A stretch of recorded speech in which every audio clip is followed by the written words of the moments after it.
जोहार, मैं आनंद कुमार और आप देख रहे हैं जनमन की बात।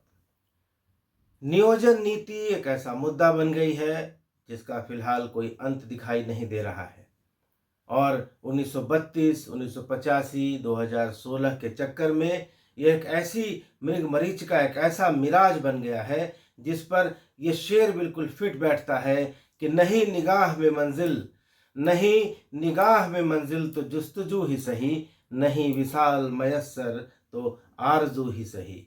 यानी मंजिल नहीं है तो उसकी तलाश, उसकी आस ही सही है, और अगर वो मिलना नहीं है तो कम से कम उसकी उम्मीद, उसकी आशा तो कर ही सकते हैं। तो झारखंड में फिलहाल तीसरे और चौथे दर्जे के सरकारी नौकरियों की यही हकीकत है। करेंगे इस पर आगे चर्चा और ये भी बताएंगे कि राज्यपाल ने जाते जाते क्या आईना दिखाया सरकार को। लेकिन तब तक चैनल को सब्सक्राइब कर लीजिए, वीडियोस को लाइक कीजिए, शेयर कीजिए और अपने कमेंट के जरिए मुझे बताते रहिए कि वीडियोस आपको कैसे लग रहे हैं। जो खतियान की बात करेगा, जो खतियान की बात करेगा, बड़ा कमाल का बात है। यहां पर हम खतियान आधारित कानून बनाते हैं कि यहाँ के नौजवानों को नियुक्ति देंगे तीसरे चौथे ग्रेड पर, प्राथमिकता के आधार पर यहाँ के खतियानी को मिलेगा तो हमारे महामहिम उसको वापस कर देते हैं। सभी राज्य अपने राज्यवासियों के लिए नौकरियों में आरक्षण की योजना बनाता है और झारखंड के साथ क्या दुर्भाग्य है कि यहाँ कानून बनाता है, यहाँ के स्थानीय नौजवानों को नियुक्ति प्राथमिकता पर मिले, इसका कानून बनाता है तो यूपी बिहार के लोगों का पेट में दर्द होता है। हमारे गवर्नर साहब भी सहमति दे देते, जो यहाँ का खतियानी है वही मूल झारखंडी है, इस पर और मोहर लगा दो। तो शुरू करते हैं आज की जनमन की बात। आज कहने को बहुत सारी बातें हैं, लेकिन राज्यपाल के विदाई समारोह से शुरुआत करते हैं। राज्यपाल रमेश बैस, उनका कल विदाई समारोह हुआ। रमेश बैस को महाराष्ट्र का गवर्नर बनाया गया है और कल यानी शुक्रवार को वे रांची से विदा हो जाएंगे महाराष्ट्र के लिए, मुंबई के लिए। बुधवार को अपने विदाई समारोह में उन्होंने बड़े कायदे से, बड़े तरीके से और बड़े सलीके से मुख्यमंत्री हेमंत सोरेन और उनकी सरकार को आईना दिखा दिया। कहा कि हेमंत सोरेन मुझे अच्छे लगते हैं, लेकिन राज्य के मंत्रियों और अधिकारियों के पास विजन और कमिटमेंट की कमी है। बात को आगे बढ़ाते हुए उन्होंने यह भी बता दिया कि झारखंड बीमारू राज्य क्यों है, क्योंकि यहाँ की कानून व्यवस्था ठीक नहीं है। 1932 के खतियान आधारित स्थानीय नीति और नियोजन नीति को उन्होंने राज्य के लिए नुकसानदेह बताया, तो लगे हाथ यह भी जता दिया कि टीएसी के मामले में राज्यपाल ही सर्वे सर्वा होता है, सबसे ऊपर होता है। निर्वाचन आयोग के लिफाफे का भी जिक्र आया तो गवर्नर ने जता दिया कि अगर अपने ही परछाई से कोई डरने लगेगा तो इसमें भला दूसरा कोई क्या कर लेगा। और बातों बातों में यह भी बता दिया कि हेमंत सरकार में जो काम पिछले 2 साल में नहीं हुआ था, वह चुनाव आयोग से लिफाफा आने के बाद 6 महीने में ही हो गया।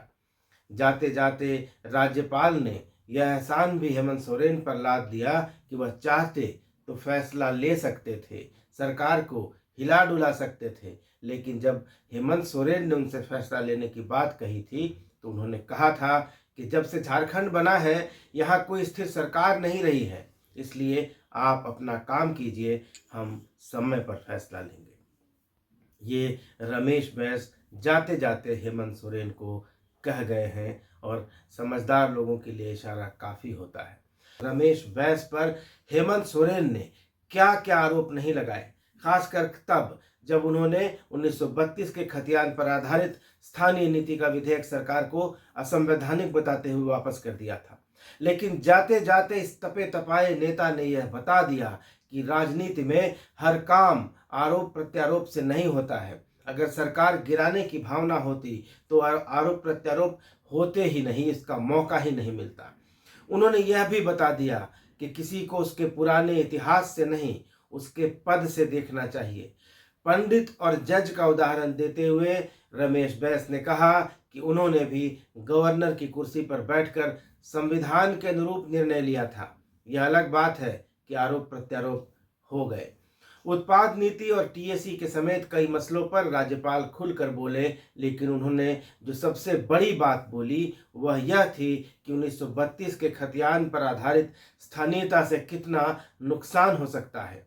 इस पर गंभीरता से मंथन किए जाने की जरूरत उन्होंने बताई, क्योंकि जब झारखंड बना था तो वह बिहार का भाग था और वहां से जो लोग यहाँ आए थे, यहाँ बसे हैं, उनका क्या होगा, ये राज्यपाल का कहना है।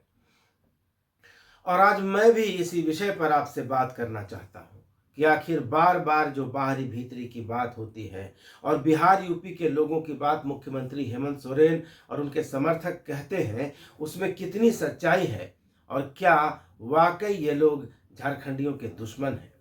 इसमें कोई संदेह नहीं कि पहले के समय में अत्याचार हुए हैं। बाहर से आए हुए लोगों ने, खासकर बिहार से और यूपी से आए हुए लोगों ने झारखंडियों से उनकी ज़मीनें ले ली, कुछ पैसे देकर ले लिए, कुछ शराब और हड़िया पिलाकर लिखवा लिया। इसमें कोई दो मत नहीं है। लेकिन झारखंड जब से बना, इन 22 सालों में हालात काफ़ी बदल गए हैं और वो हालात नहीं है, वो ऐतिहासिक संदर्भ भी अब नहीं रहा है। तो जैसा कि मैं समझ पाया हूँ, अभी तक मैंने 15 नवंबर 2022 को बिरसा मुंडा की जयंती पर, झारखंड के स्थापना दिवस पर अपना चैनल शुरू किया था और इन 3 महीनों में 9300 से ज़्यादा सब्सक्राइबर मेरे साथ जुड़े हैं और मेरे जो भी व्यूअर हैं वो लगता है कि वे सारे के सारे झारखंडी हैं, अधिकतर उनमें, और ज़्यादातर उनमें 32 के खतियान के समर्थक भी हैं। और इनमें से बहुत सारे लोगों को जब मेरी कोई बात पसंद नहीं आती है तो उनमें से कई ऐसे हैं जो मुझे तुरंत बाहरी या बिहारी कह देते हैं। तो आज मैंने सोचा कि आपसे इसी मुद्दे पर बात की जाए कि कौन बाहरी है और झारखंडियों को किस बाहरी से खतरा है, और आखिर 1932 का खतियान सिवाय तीसरे और चौथे दर्जे की नौकरियों के और कौन सी ताकत लेकर आएगा और कौन सा विटामिन झारखंड को दे देगा। सवाल यह भी है कि क्या सभी बाहरी यहाँ के स्थानीय लोगों की नौकरियां छीन लेने के लिए बेचैन और आतुर बैठे हुए हैं, और क्या बिहार यूपी में वैकेंसियां नहीं निकल रही हैं? क्या सच में ऐसा है जैसा हम सोच रहे हैं या जैसा झारखंडी और 1932 के खतियान की बात करने वाले सोच रहे हैं? अगर झारखंड में बन चुकी मानसिकता के पैमाने पर देखा जाए तो यहाँ सारे लोग बाहरी हैं। अगर यह मान लिया जाए कि 1932 के बाद जो भी लोग भारत के दूसरे भागों से निकलकर बिहार के इस भाग में आए, जो भी झारखंड कहा जाता है, तो सब के सब बाहरी हैं और आप इन्हें बाहरी मानते हैं, तो अगर इनको निकालने की नौबत आएगी तो कहाँ ले जाकर छोड़ देंगे? क्या इस झारखंड को जो लोग अपना कहते हैं, उस इलाके में इन कथित बाहरी लोगों का कोई योगदान नहीं है? क्या इन्होंने झारखंड के लिए कुछ नहीं किया है? क्या इस इलाके में जितने रोजगार हैं, जितने कारोबार हैं, शिक्षण संस्थाएं नहीं हैं, कल कारखाने खुले हैं, क्या उन सब ने आदिवासियों का और मूलवासियों का सिर्फ शोषण ही किया है, उन्हें कुछ दिया नहीं है? क्या उन संस्थानों से झारखंड वासियों को कोई लाभ नहीं मिला है? और सवाल यह भी है कि क्या अगर सारे गैर झारखंडी यहाँ से चले जाएंगे तो झारखंड खुशहाल हो जाएगा? क्या ऐसा लगता है आपको? मैं आपको एक कहानी सुनाता हूँ। आपने ईदी अमीन का नाम सुना होगा। युगांडा का तानाशाह था, आदमखोर ईदी अमीन। युगांडा एक अफ्रीकी देश है। 1972 में जब इस आदमखोर तानाशाह ने आर्थिक युद्ध का ऐलान किया और युगांडा में मौजूद एशियाई और यूरोपीय लोगों की संपत्तियों को जब्त करना शुरू किया, उस समय युगांडा में एशियाई मूल के करीब 80,000 लोग रहते थे। इनमें ज़्यादातर भारतीय मूल के थे, गुजराती थे। ये कारोबारी लोग थे जिनके पूर्वज ब्रिटिश काल में, ब्रिटिश राज में भारत से युगांडा चले गए थे और वहां जाकर बस गए थे। इन लोगों के हाथ में युगांडा के बड़े उद्योग थे, बड़ी इंडस्ट्रियां थी, बड़े कारोबार थे, और ये लोग वहां की अर्थव्यवस्था की, युगांडा की इकोनॉमी की रीढ़ की हड्डी थे। ईदी अमीन भी बिल्कुल उसी तरह सोचता था जैसा 1932 के खतियान समर्थक लोग सोचते हैं, बिहारियों के बारे में और बाहरियों के बारे में। यानी ये उनकी संपत्ति, संसाधन और अवसरों पर कब्जा करके बैठे हैं, ऐसा ईदी अमीन भी मानता था और ऐसा 1932 के समर्थक भी मानते हैं। भारतीय समुदाय के लोग हमेशा ये बात कहते थे कि युगांडा ही अब उनका देश है और भारत से उनका अब कोई रिश्ता नाता नहीं रह गया है और जो वे कमाते हैं इसी देश की खुशहाली के लिए खर्च करते हैं। लेकिन ईदी अमीन और उसके समर्थकों को इस बात पर यकीन नहीं था। आखिरकार 4 अगस्त 1972 को ईदी अमीन ने एक आदेश जारी किया और कहा कि जो ज़माने से वर्षों से युगांडा में रह रहे भारतीय मूल के करीब 80,000 लोग हैं, 80,000 गुजराती हैं, वे तत्काल देश छोड़कर चले जाएं। उसने सिर्फ इतना ही नहीं कहा, उसने यह भी कहा कि हर परिवार अपने साथ सिर्फ 2 सूटकेस लेकर जाएगा और 50 पाउंड की राशि ले जाएगा। यानी परिवार 2 लोगों का हो या 20 लोगों का, हर परिवार को सिर्फ 2 सूटकेस और 50 पाउंड कैश ले जाने की इजाजत थी। ईदी अमीन ने इन सारे लोगों की संपत्तियों और कारोबारों पर कब्जा कर लिया जो देश छोड़कर चले गए थे और इन सारी संपत्तियों को, सारे पैसों को उन्होंने अपने समर्थकों में बांट दिया। ईदी अमीन के इस कदम से पहले से ही चरमराई हुई युगांडा की अर्थव्यवस्था का भट्ठा बैठ गया, इकोनॉमी की कमर टूट गई, व्यापार उद्योग चौपट हो गए और युगांडा कंगाल हो गया। इस कंगाली से धीरे धीरे वो तब बाहर निकला जब 1986 में 1986 में योवेरी मुसेवेनी युगांडा के राष्ट्रपति बने। उन्होंने देश से निकाले गए सभी कारोबारियों, खास तौर पर गुजरातियों को वापस बुलाया, अपील करके बुलाया कि आइए, और उन्होंने कहा कि गुजरातियों ने युगांडा के सामाजिक और आर्थिक विकास में बहुत अहम योगदान दिया है। गुजराती लौटे, उन्होंने युगांडा की अर्थव्यवस्था को खड़ा किया और वहीं बस गए। तो क्या 1932 के खतियान समर्थक युगांडा वाली स्थिति चाहते हैं? क्या वे बिहारियों और दूसरे प्रदेशों से आए लोगों को भगाकर उनकी संपत्ति, उनके व्यवसाय, कल कारखाने, संस्थानों, होटलों और दूसरे कारोबारों पर कब्जा कर लेंगे?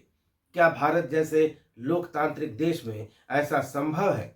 क्या जिस संवैधानिक अधिकार के तहत वे 1932 पर अपना अधिकार मांग रहे हैं, 1932 का खतियान मांग रहे हैं, वही संविधान क्या बाकी लोगों को झारखंड में बसने, रहने और रोजी रोजगार करने की आज़ादी नहीं देता? जहां तक मेरी समझ कहती है, 1932 का मुद्दा सिर्फ नियोजन के लिए है, क्योंकि झारखंड में गैर CNTSPT ज़मीन खरीदनी हो, शिक्षा के लिए किसी इंस्टीट्यूशन में एडमिशन लेना हो, बिजनेस शुरू करना हो या ऐसे कोई भी दूसरे काम करने हो, 1932 के खतियान की किसी को कभी कोई ज़रूरत नहीं पड़ती। 1932 काम आएगा तो सिर्फ तीसरे चौथे दर्जे के 40% गैर आरक्षित पदों पर या फिर झारखंड सरकार के सरकारी शिक्षण संस्थाओं में दाखिला लेने के लिए, क्योंकि झारखंड में 60% पद पहले से ही आरक्षित हैं। 50% जो पद हैं जो ST SC और पिछड़ा वर्गों के लिए आरक्षित है और 10% EWS के लिए आरक्षित है। तो झारखंड में 60% पद पहले से आरक्षित है, जिस पर बाहरी लोग किसी हाल में, किसी सूरत में नहीं आ सकते। सिर्फ झारखंडी ही इसमें आ सकते हैं। बिहार और यूपी का भूत सिर्फ बची हुई 40% यानी गैर आरक्षित जनरल सीटों के लिए है। चलिए इसकी ही बात करते हैं कि आखिर जनरल कैटेगरी के वे कौन लोग हैं जो 3rd और 4th ग्रेड की नौकरी के लिए मरे जा रहे हैं, झारखंडियों का हक लूट रहे हैं और जिनके डर से 1932 की मांग हो रही है। सामान्य तौर पर कोई भी सामान्य जाति का, बिहार यूपी का खाता पीता परिवार जो अपने बच्चे को कॉन्वेंट में या प्राइवेट स्कूल में हजारों लाखों की फीस देकर पढ़ाता है, उसे इंजीनियरिंग, मेडिकल, MBA, लॉ और दूसरी ऐसी पढ़ाई करवाता है, उसे कभी यह इच्छा नहीं होती कि उसका बच्चा ये सब पढ़कर 3rd ग्रेड या 4th ग्रेड की नौकरी करे। खुद ऐसे झारखंडी मूलवासी आदिवासी भी नहीं चाहते जो पढ़ गए हैं, जो आर्थिक रूप से संपन्न हैं, वे भी नहीं चाहते कि उनका बच्चा 3rd और 4th ग्रेड की नौकरी करे। एक सॉफ्टवेयर इंजीनियर, एक बिजनेसमैन, किसी कंपनी का एग्जीक्यूटिव जो साल भर में लाखों की कमाई करता है सैलरी पे, वो क्यों चाहेगा कि अब मेरा बच्चा किरानी बन जाए या चपरासी बन जाए? ये 3रे और 4थे दर्जे की नौकरियों का जो चार्म है, या शिक्षक और दारोगा या जेई जैसी भर्तियां हैं, वे साधारण मध्यवर्गीय परिवारों के लिए हैं, खासकर वैसे परिवार जो गांवों में, कस्बों में और छोटे शहरों में रहते हैं, जिनके परिवार के मुखिया छोटी मोटी नौकरी या छोटा मोटा बिजनेस करते हैं। उन्हें लगता है कि उनका बच्चा पढ़ जाएगा और ऐसा कोई 3rd ग्रेड 4th ग्रेड का नौकरी उसको मिल जाएगा, तो उसकी जो है शादी हो जाएगी, उसका भविष्य सुरक्षित हो जाएगा और वो बाकी जिंदगी आराम से बिना किसी जद्दोजहद के काट सकेगा। मैं भी इस बात का पक्षधर हूँ कि सरकार जरूर ऐसी नीति बनाए जिसमें वैसे लोग जिनका झारखंड के अलावा किसी दूसरे राज्य में भी डोमिसाइल है, जमीनें हैं, उनको यहाँ की 3रे और 4थे दर्जे की नौकरियां लेने से रोका जाए। अगर कोई आ जाता है, कोई सेलेक्ट हो जाता है, तो नियुक्ति पत्र देने से पहले ऐसे उम्मीदवारों की जरूर जांच कर ली जाए कि कहीं उनका डबल डोमिसाइल तो नहीं है, कहीं वे बिहार, यूपी या किसी दूसरे राज्य में भी परीक्षाएं देने के योग्य हैं और झारखंड में भी परीक्षाएं दे रहे हैं। ऐसा बिल्कुल नहीं होना चाहिए। वैसे लोगों को जरूर ही रोका जाना चाहिए। ऐसे लोग जो बिहार या यूपी में भी नौकरियों के पात्र हैं, एलिजिबल हैं और झारखंड में भी नौकरियां ले लेते हैं या परीक्षाओं में बैठ जाते हैं, उन पर जरूर पाबंदी लगनी चाहिए। लेकिन ऐसे बहुत सारे लोग हैं जो लंबे समय से यहाँ रह रहे हैं, जिन्होंने अपने मूल राज्य में पैतृक संपत्ति पर दावा छोड़ दिया है या पैतृक राज्य में उनके पास कोई ज़मीन ही नहीं बची है। ऐसे लोग गरीब हैं, छोटी मोटी नौकरियां या रोजगार करते हैं और चाहते हैं कि उनका बच्चा पढ़ लिख कर एक छोटी सी नौकरी कर ले, सरकारी नौकरी कर ले, ताकि उनके परिवार का भविष्य संवर जाए। तो 1932 के समर्थकों से मेरा कहना है कि इस फर्क को समझने की जरूरत है। मुद्दों को जनरलाइज करने से और किसी को रैंडमली बाहरी बता देने से और उसे अपना दुश्मन मान लेने से आप सिर्फ अपने दिमाग में जहर भर रहे हैं और सामने वाले के लिए नफरत पैदा कर रहे हैं। ऐसा करके आप अपने आप को उससे अलग थलग भी कर रहे हैं जो आपसे सहानुभूति रखता है। और क्या 100% आरक्षण 1932 वाले को मिल जाएगा तो क्या झारखंड में सब के सब लोग सरकारी नौकरियों में एडजस्ट हो जाएंगे? क्या सरकारी नौकरियां इतनी हैं कि सारे झारखंड के आदिवासी, मूलवासी, 32 के खतियानधारी एडजस्ट हो जाए और उनको बाकी कोई काम करने की जरूरत नहीं पड़ी? तो क्या उनको जीने और खाने के लिए किसी दूसरे की जरूरत नहीं पड़ेगी? क्या कोई खतियानी किसी सेठ के गल्ले की दुकान पर काम नहीं करेगा?